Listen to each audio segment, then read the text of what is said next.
guys আজি আহিছোঁ আমি মাছ মাৰবা এটা চাব পাৰে আমি মাছ মাৰি আছোঁ পানী সিঁচাই আছোঁ ইয়াতে ধুনীয়াকৈ পূৰা মাছ ওলাব আৰু অলপ পিছত পানী বহুত সিঁচা হ'ল এই পূৰা পানী পাইপৰ উঠাই দিছোঁ ইয়াতে আমাৰ ৰিংকুদা আছে একদম মেইন মানুহ পানী সিঁচি আছে ৰাতিপুৱাৰ পৰা 2 ঘণ্টা ধৰি সেই পানী সিঁচি আছে না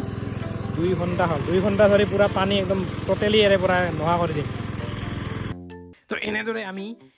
মই আৰু আমাৰ লগৰ এজন আছে সেইজন আৰু এজন আছে ইয়াতে 2জন আছে আজি গোটেইকেইটাই মিলি পূৰা খাল একদম চাফা কৰি দিম মানে লাহে লাহে মানে মাছবিলাক ওপৰত উঠি আছে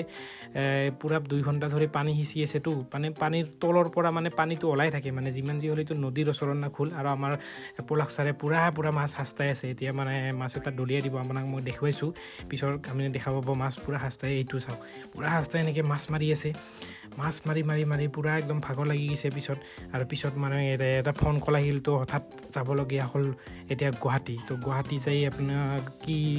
কৈছিলোঁ কিয় কৈছিলোঁ সেইটো আপোনালোকে নেক্সট ভিডিঅ'ত মই দেখুৱাই আছোঁ আপোনালোকে ভিডিঅ'টো চাব তো এতিয়া গুৱাহাটী যোৱা দৃশ্য আপোনাক এনেই দেখুৱাইছোঁ বাকী নেক্সট ভিডিঅ'ত আপুনি গম পাব কিয়